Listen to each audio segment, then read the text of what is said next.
faliana indray ry mpiara-mianatra namana isany no iarahantsika amin'ity sabata ity araka amerina ny lesona sekoly sabata isika miarabanao ary atolotra mandrakariva ao amintsika ny fiatanany tompo ny fahasoavana ny anjaka ao ampon'ny tsirairay avy ka ho fotoana mamy tondra fitahina ao antsika so fiaraha-mianatra ny ten'Andriamanitra izao milohan'ny zavatra rehetra nefa dia andeha ivavaka isika ho fanomboantsika ny fotoanantsika ankehitriny.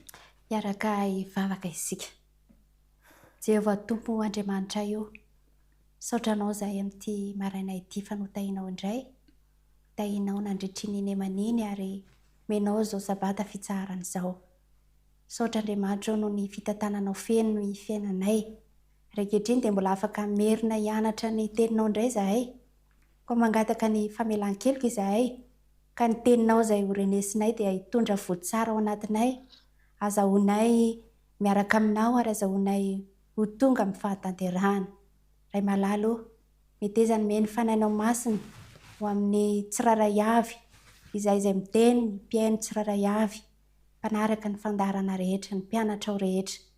Aoka vonto izany fananao masina izany izahay, ka ianao no hiteny aminay ary rehetra ty anatinay, ahatonga anay ho amboarinao isan'andro satria ianao no mahay manamboatra anay. Dia mitenena Tompo fa vonona hiaino izahay. Fatononay ny vavaka amin'ny anaran'i Jesosy. Amen. Amen. Ry mpiara-mianatra namana, fampihavanana sy fanantenana no lohateny lesona izay niarahantsika. Mino izay fa efa ampilatananao ny lesona, ny taridalana sy ny baiboly. Eto sady zay dia efa manomana antsika rehetrarehetra indray ny amin'ny 3 volana manaraka. Io manasady din'izao mba ahafahantsika mahazo mitaridalana vaovao satria raha mbola tsy tonga ny tompo dia manana sakafo mihinantsika mandrakariva Andriamanitra. Ka dia samy manararaotra ny amin'ny fanafarana ny lesona sady any amin'ny depositera maro samihafa manerana an'ity ity ary manatony ihany koa mivantana amin'ny trano prita adventiste sao manandrariny. Misy andinina tao tadina indray izay niarahantsika amin'ity andinina ity. Korintianina faharoa toko 5 ka andinina varaka amby 20 manao izay tsy nalala ota dia efa nataony ota hamonjy antsika mba ho tonga fahamarinan'Andriamanitra ao amin'ny kosa isika. Izay tsy nalala ota dia nataony ota hamonjy antsika Jesosy. Miarabanareo mirahavavy, tafahoana indray amin'ity sabata ity. Mino fa samy faly isika ary irariana mba samy hoeniky ny fitahina ny tsirairay avy. Tamin'ny terinandro ity dia nitohizana ny lohahevitra momba ny fampihavanana izay nataon'ny Paoly, ny lesona fampihavanana ao amin'ny bokin'ny Kolosiana, ka nahitantsika efa tamin'ny alalan'ny fahafatesan'i Jesosy teo amin'ny hazo fijaliana dia tanteraka ny fampihavanana ho an'ny tsirairay avy. Ho zaraintsika telo ry izy mirahavavy ny tiniky fanaovantsika eto. Voalohany ho resantsika hoe inona ny vokatry ny fampihavanana. Tsy hoe atao fotsiny ny fampihavanana kanefa tsy misy vokany. Inona ny vokatry ny fampihavanana izay nataon'Andriamanitra tamin'ny alalan'i Jesosy. Ny faharoa ho resantsika eto ihany koa ny fanantenana ao ambadika izay fampihavanana izay. Ary ny fahatelo, ireo fampihavanana sy ny fanantenana ireo dia mitondra amintsika makany amin'ny hoe ny hery ny filazantsara. Ianareo mirahavavy zany zao androany no asaiko miresaka betsaka mikasika ny amin'izay. Mino fa manakambara ianareo. Andeny voalohany resantsika ny hoe ny vokatry ny fampihavanana. Ny boky dinitsika moa dia amin'ny Kolosiana toko voalohany ka manomboka amin'ny andininy 2:20 sy ny manaraka. Ny andininy 2:20 dia izay mirahavavy. Dia ohatra somary sary anankiray, ohatra somary hoe manjombona ny ilazan'ny Paoly momba antsika olombelona. Zao ny fanambarany azy. Ary ianareo izay oloko azo fahiny sy fahavalo tamin'ny sainareo noho ny fanaovan-dratsy no efa nampihavaniny ankehitriny. Manana ny fahininy ny tsirairay avy fa atambatry Paoly tsotra ny ilazany azy. Isika rehetra dia oloko azo fahiny ary voaheloka ho amin'ny fahafatesana mandrakizay araka voalazan'ny apôstôly Paoly amin'ny Romanina toko 9 ka ny andininy 7:20. Ahoana no fanehoan-kevitra reo mirahavavy mikasika an'izay hoe inona ny vokatry ny fampihavanana ao ambadika izay sary anankiray izay nambaran'ny Paoly androany izay.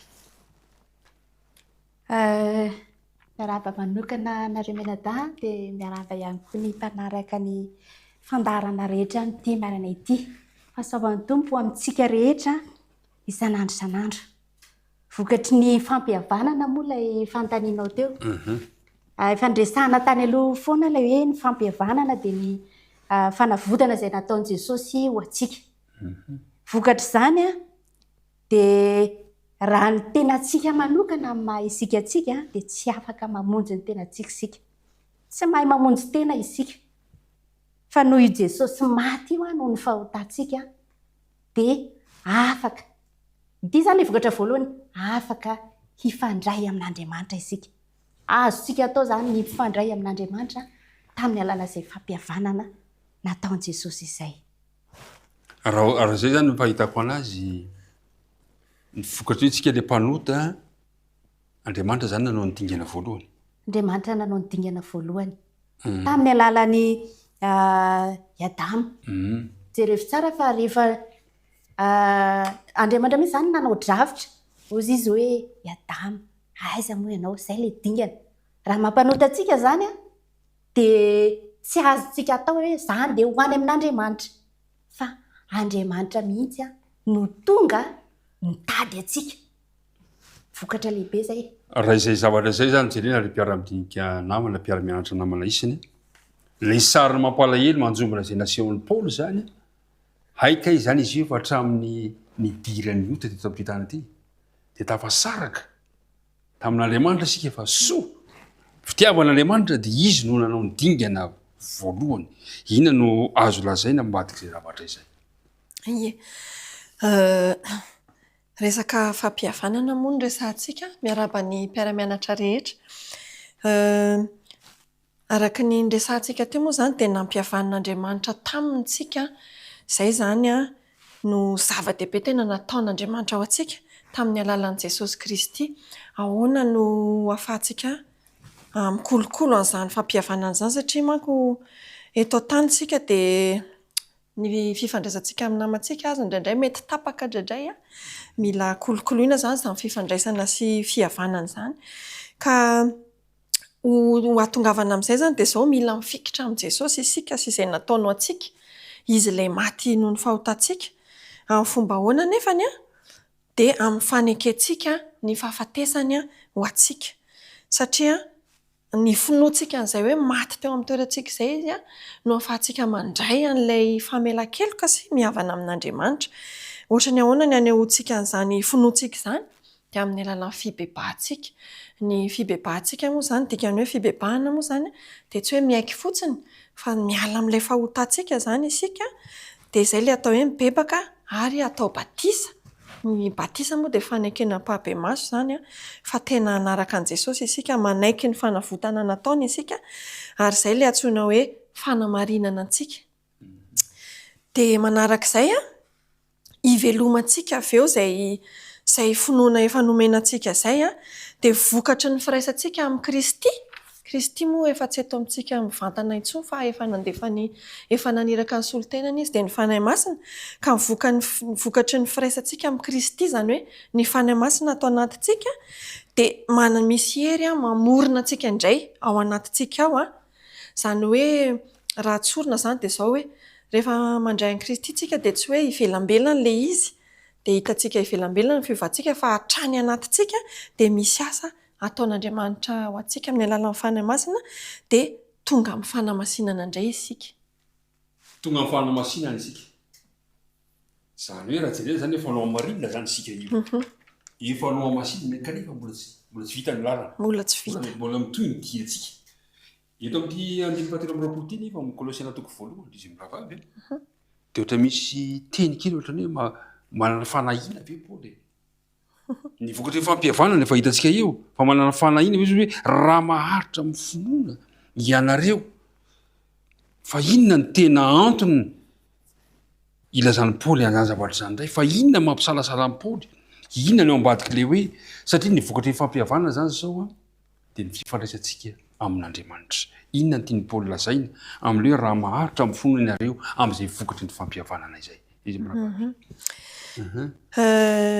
Mazava be moa izany ny tiany Paoly ambara fa Indraindray manko sika mety hevitra hoe voavonjy indray mandeha dia voavonjy mandrakizay dia mety ho diso hevitra isika satria haikay mila faharetana kay izy ity miankina amin'ny faharetantsika indray izany no amonjenantsika eo hoarintsika mandrakariva moa amin'ilay olona hoe latsaka-ndrano tsy mahay milomano anipazana lakanaina amin'ny fomba hoana moa ny ahavoavonjy azy raha tsy misy ezaka ihany ao ataony maka ny lakanaina miezaka misambotra an'izay olona amonjy azy eo dia toy izany koa ilay faharetantsika mila faharetana izany ity diantsika ara-panahy ity rehefa tsy maharitra izany isika dia mety ho very ihany mety ho rendrika ihany. Inona le tian'ny Paoly resahana amin'ilay hoe raha maharitra? Raha maharitra. Inona tian'ny Paoly resahana?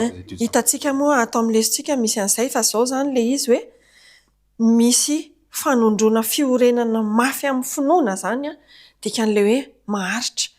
Andriamanitra izany manao ny anjarany, tsika koa manao ny anjarantsika, mila mino isika ary ny fitiavantsika dia mila mifototra amin'ny tenin'Andriamanitra.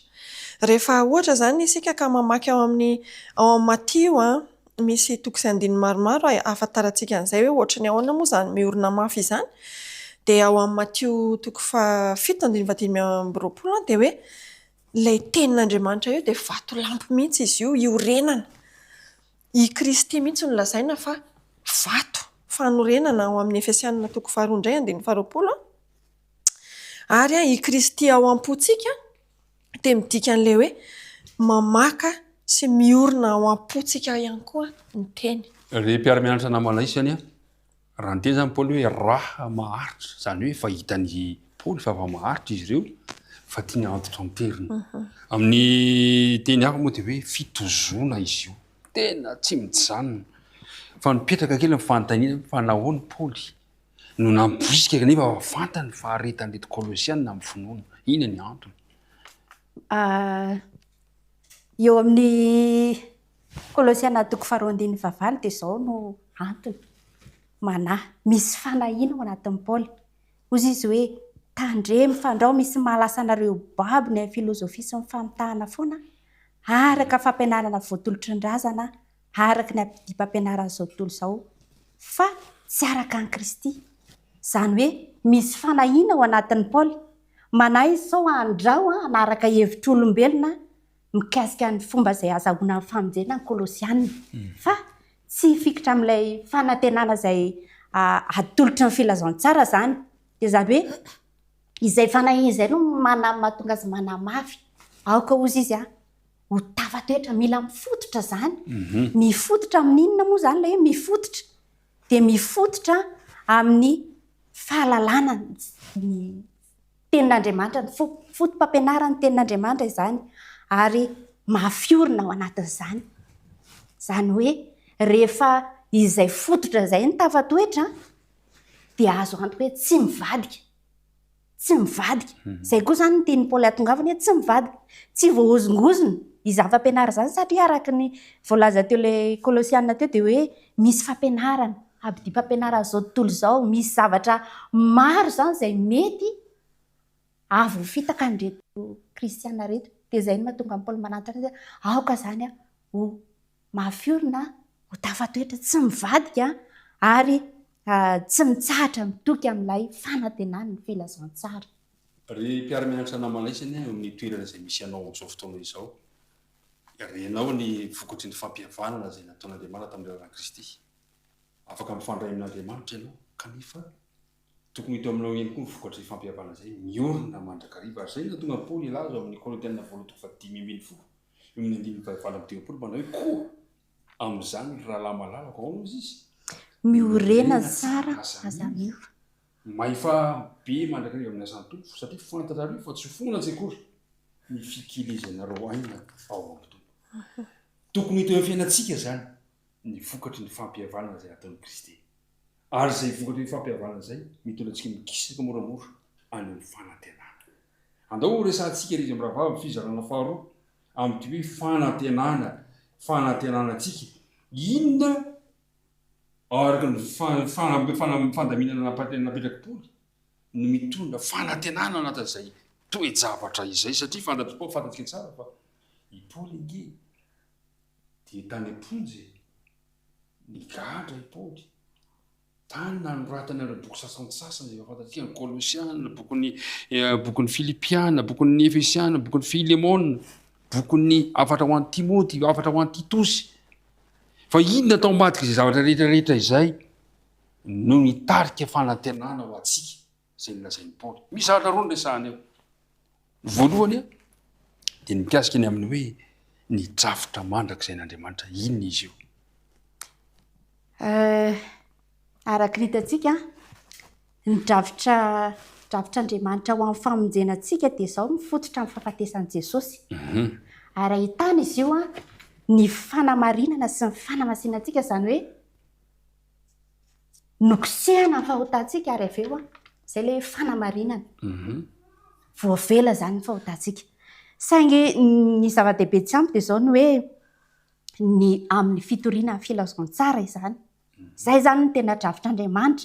Satria na dia tany amponja azy Paoly dia ny zavatra izay mafy indrindra teo aminy dia tsy ny figadrany fa tsy fafany nandeha nitety ny tokantrano, nandeha nanao ny asa fitoriana. Na dia izany aza nefa dia izao hoe tsy voagadra, tsy voafatotra ny filazaon-tsara. Izay izany nahafaly amin'ny Paoly. Na dia ory ary na dia hoe voageja ary izy dia nahafaly azy dia tsy voafatotra izay filazaon-tsara izay, izany hoe afaka nanoratra izy. Tao izy nanoratra ny epistily maro, ho an'ny Kolosiana, ho an'ny Filipiana, dia afaka tanteraka an'izany i Paoly. Izany hoe izay izany ny drafitr'Andriamanitra. Indraindray eo amin'ny fiainantsika dia mety misy zavatra heverintsika ho olana goava mangejantsika, kanefa ny ao ambadik'izay manana drafitr'Andriamanitra. Tahaka ny tamin'ny Paoly izany teto, ny amin'ny hitoriana ny filazaon-tsara. Izany hoe ny fitoriana ny filazaon-tsara izany nisy anankiray mamelombelona fanantenana ho an'izao taranaka misy antsika izao. Ary izay nolazainy amin'ny 5:20 hoe izay nanaovana io mpanompo araka ny fitonan'Andriamanitra nomenahy ho anareo atanteraka ny fitoriana ny filazaon-tsara. Ny fitoriana ny filazaon-tsara zany ny mitondra fanantenana ho an'izao taranaka izao. Dia eo amin'ny 5:20 hitodika kely atao aminao indray misy hoe dia ny zava-miafina. Io zava-miafina io koa nefa hitondra fanantenana araka ny tenin'ny Paoly. Ahoana no azontsika nazavana ny mpiara-mianatra amintsika mikasika ny amin'izay hoe zava-miafina mitondra fanantenana izay. Andenge ovakitsika mihitsiny ilay 5:20 ka hatramin'ny 7:20 hoy izy hoe dia ny zava-miafina ilay voafina hatramin'ny fahagola sy ny taranaka maro fa voaseho ankehitriny amin'ny olona masina, amin'ny olony masina. Izany hoe na dia voafina azy izany aloha hatreto, na dia zava-miafina azy ny antsoina azy dia efa voaseho izy ankehitriny amintsika. Toy izy koa izay efa tian'Andriamanitra ho nampahafantarina ny haren'ny voninahitra ity zava-miafina ity any amin'ny jentilisa. Eo amin'izay fa teneniny ilay zava-miafina, Kristy ao anatinareo izay fanantenana ny voninahitra. Aika izany Kristy ao anatintsika ilay zava-miafina resahana eto. Ary ny tena mahafinaritra moa izany dia io drafitravotana iray manontolo io izany natao hoe io izany ilay zava-miafina, ary izy io izany dia tsy fantatry Satana mihitsy ny hatanterahana izy io tany am-boalohany, ny afina taminy. Fa saingy isika dia manana tombontsoa manokana ankehitriny mahafantatra tsara an'izany drafim-panavotana antsika izany tamin'ny alalan'i Jesosy Kristy. Ao amin'ny Efesiana ao ihany koa toko voalohany 7 ka hatramin'ny 10 dia miresaka ny amin'ny fanavotana amin'ny rany sy ny hoe ny zavatra rehetra ho iray ao amin'ny Kristy. Angonina ho iray isika rehetra. Amafisina ao amin'ny Efesiana toko 7 izany 7 ka hatramin'ny 9, satria ilay hoe isika rehetra io izany dia ao anatiny ny jentilisa, ny firenena rehetra manjary lasa piray lova. Manjary piray lova hozy izy tena iray piombona ny teny fikasana, izany hoe foana hatreo izany ny fanavakavahana ao amin'ny Kristy tsy misy tsony. Araka ny efa tenin'ny Paoly rahateo moa izany tsy misy tsony ireo zavatra izay manasaraka antsika maha-olombelona antsika fa nampiraisina ao amin'ny Kristy. Ary izay moa izany ilay tanjona dia ny hoe hotoriana amin'izao tontolo izao ny filazantsara ny vaovao mafaly amin'ny amin'ny famonjena zany a tian'Andriamanitra ho fantatra izao tontolo izao. Ry mpiara-mianatra namana amin'ity sabata ity dia zavatra roa lehibe zao nefa hitantsika androany dia ny vokatry ny fampihavanana mahatonga antsika anana fifandraisana amin'Andriamanitra. Ny faharoa, le fampihavanana mitondra antsika makany amin'ny fanantenana amin'ny alalan'ny fitorian'ny filazantsara sy Kristy ao anatinareo izy ny ten'Andriamanitra. Ono ary zareo, inona le hoe Kristy ao anatinareo? Ono zany hoe Kristy ao anatinareo. Inona ny tiany ambara mba hanaovantsika fanandramana eo amin'ny fiainantsika ny endrikany hoe fa Kristy ao anatinareo. Inona ny azontsika lazaina? Ao amin'ny lesona izy dia mametraka fanorotsoriana toy izao hoe ny hoe Kristy ao anatinareo dia manondro ny fitoeran'ny Kristy ao am-po amin'ny alalan'ny finoana. Amin'ny alalan'ny finoana zany any Kristy. Zany hoe na dia hifiraisana amin'ny Kristy io zany mahatonga antsika mpino hiara-mipetraka any an-danitra na dia efa ankehitriny aza. Zany hoe santarina. Santarina teny izao. Ilay finoana Kristy ao am-po dia efa mampiseho sahady hoe hiara-mitoetra amin'ny Kristy teny izao sahady. Zany hoe efa manomboka mampiray antsika amin'ny lanitra Kristy amin'ny alalan'ny fanatrehany eo amin'ny fiainantsika isanandro.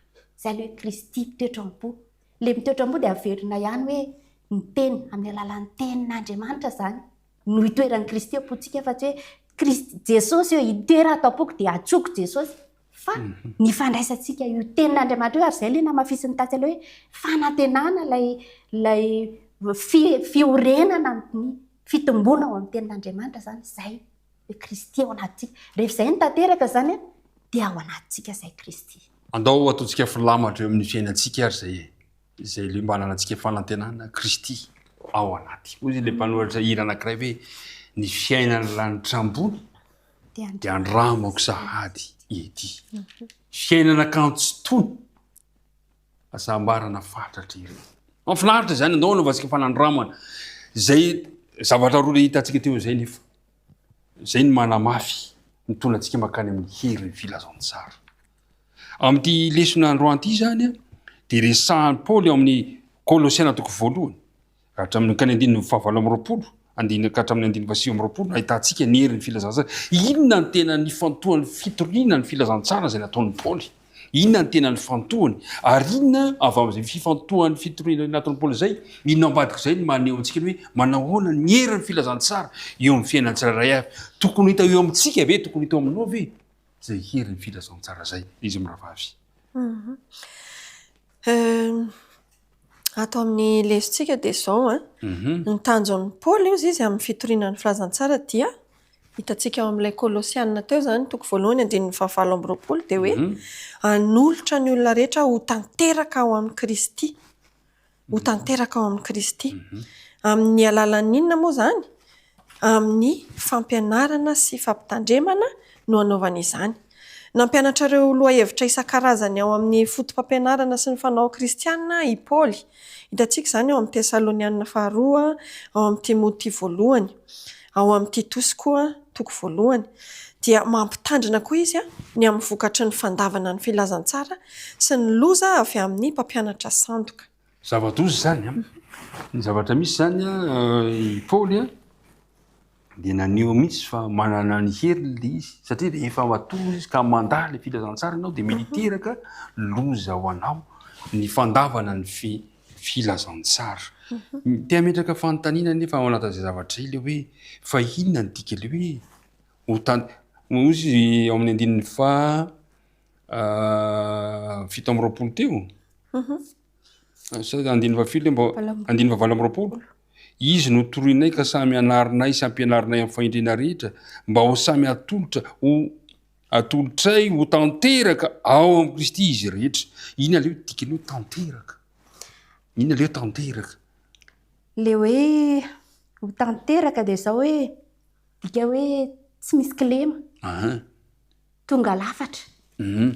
Zany hoe ny ahatonga ny kristianina iray ho tody amin'izay hoe tanteraka sy tsy misy kilema tonga lafatra izay dia amin'ny alalan'ny dinga fitombona kristianina zany hoe rehefa mitombo isika dia lasa mahafantatra ny alalan'ny lalàn'Andriamanitra sy ny fipetra-takiana amin'izany zany hoe mivoatra zany mivoatra tanteraka sarotra be ilay hoe tanteraka tonga lafatra jusque lema fa zao fotsiny azahoantsika azy hoe ohatran'ny zazakely anankiray moa tsy mirehareva indray aman-dreny rehefa misy dinga fitomboana avy amin'ilay zaza tahaka ny hoe nahay namindra nahay nitenitra mbola kely afaka navita zavatra mivoatra tsikelikely tahaka izay koa fitomboana eo amintsika zany dia tanteraka isika ao anatin'izay rehefa hoe mitombo isika zay ny hoe tanteraka tonga lafatra tsisy kilema zay le hery filazantsara ary zay nafinahitra le lisy hoe mba hanolotra ny olona reto tanteraka ao amin'i Kristy raha toy izany reny tanjony mpitondra fivavahana rehetra tsy sanatria tsy hoe mambra ameny fiangonana fotsiny raha toa ka ny ataon'ny mpitondra filazantsara zao hoe tady voninahitra ho an'ny tenany fotsiny ihany ho antsika pastora ho antsika loholona ho antsika diakona ho antsika mpiandraikitra fiangonana rehetra raha tahaka izany amin'ny Paoly zany hoe ny tena tanjoko dia ny hanolotra an'ireo olona ireo ho tanteraka ao amin'i Kristy anahoana re ny fiantraikana izany ny fiaintsika andavanandro ho an'ny Paoly zany dia tena misy heriny ho azy ny filazantsara ary zay nahatonga azy hoe zay no mahatonga anay ozy ampianarinay tsara anarinay tsara ny fahendrena tanteraka ka atolotra ho tanteraka ireo olona ireo dia nolazainy misy hoe mba hatanteraka izany no hikelezako ainy tena ina moa hoe tena malagasy ina hoe mikely ainy manao ny ainy tsy ho zavatra tena miezaka mafy mety afoy ny ainy mihitsy ary ohatra ry mpiara-mianatra namana ilayntsika manana zany toetsaina zany ary tsapantsika zany eto fa lay fampihavanana dia mitondra fanantenana ary le fanantenana mampisy hery ny filazantsara ity iriko mba hisy hery tazana eo amintsika ny hery ny filazantsara eo amin'ny tokantrano misy antsika eo amin'ny fiangonana zay misy antsika ary zay nahatonga ny Paoly tena hoe tena mitandrona izy amin'izay fampianarana izay ifotapitra diva fotapitra ny fotoanantsika izy miravavy fa andeha ina ry nameza atsika izany dinika mahafinaritra izany satria lohahevitra ngezabe zany resahantsika teto fampihavanana fanantenana ary ny hery ny filazantsara inona ry no azonao ambara maranantsika izao dinika izao arak'ilay lohateny fampihavanana sy fanantenana raha ny famarina izay ananantsika dia tsy ampifamatra amin'izay ilain'ny lalàna izay takiny ny ten'Andriamanitra nefa kosa Kristy efa nanao lalana ahafahantsika amin'izany dia ny fahafatesany teo amin'ny hazo fijaliana zany izay le fampihavanana vokatra izany dia afaka mifandray amin'Andriamanitra isika ka raha omenao azy ny tenanao meko azy ny tenako raha manaiky azy mpamonjy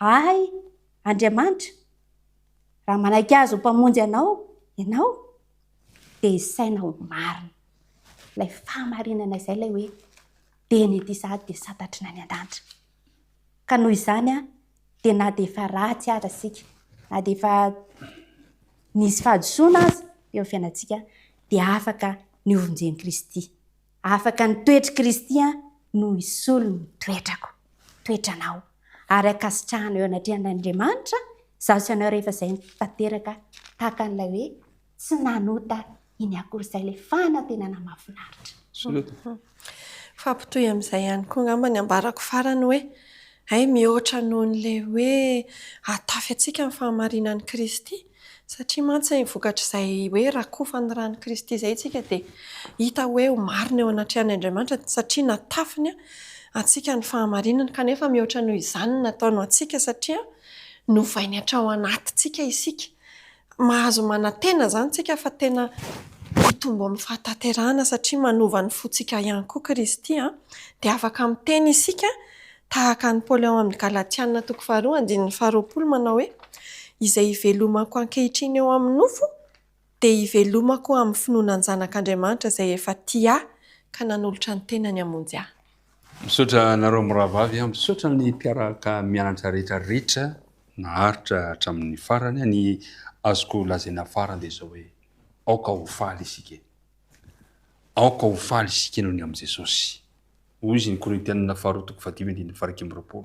Aoka ho faly isika satria izay tsy nanala ota dia efa nataony ota hamonjy atsika mba ho tonga fahamarinan'Andriamanitra ao aminy kosa izy Jesosy io.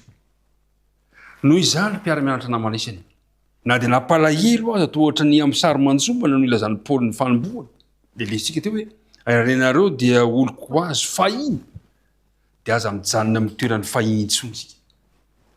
Efa nilatsika ny fahiny fa andeha isika ho eo amin'i Jesosy satria efa nampihavanina ary tolona ny fanantenana ary naseho ny teo amin'ny fiainantsika ny hery ny filazantsara ilay tsy nalala ota no nanao an'izany ho antsika izy no maty teo amin'ny fijaliana mba hamonjy atsika dia mba lasa iray isika tsy vitany iray fotsiny fa mpiray lova amin'Andriamanitra ao amin'i Jesosy Kristy. Andriamanitra ny ombantsika ary mirary soa anao mirary soa amin'ny mpiara-mianatra rehetra samy mba hahery ary mba ho hita amin'ny fiainantsika izany fampihavanana izany fanantenana izany hery filazantsara izay niresantsika nandritra ty fotoana fiaraha-mianatra ity. Tompony hombanao andeha ary ho faranantsika amin'ny lalan'ny vavaka izao dinity fanaovana izao ka dia ny namako ato no mampiraintsika amin'izany vavaka amaranantsika ny dinika izany. Iara hivavaka isika. Tompo Andriamanitra rainay tsara, velom-pisaorana anao tokoa izahay ary mankalaza ny anaranao noho ny fitiavanao anay izay naseho anao anay tamin'ny alalan'ny lesona izay notinianay anio. Fantatray ankehitriny fa tena fanavotana lehibe tokoa no nataonao anay ka ny ran'i Jesosy mihitsy no latsaka ho fampihavanana anay aminao Andriamanitra ray. Aoka mba tsy ho ataonay tsinontsino izany Tompo fa mba ho raisinay ka hamakivakianay ny fiainana ka handroso izahay handroso amin'izany fahatanterahana izany satria ianao dia miasa ao anatinay. Aoka hitany tsirairay avy ianao Tompo ao anatin'izany dia miaraka aminao eto amin'ity tany ity izany ary izay mahasoanay rehetra dia aoka mbola ho tanterahanao hatrany amin'ny anaran'i Jesosy. Amen. Amen.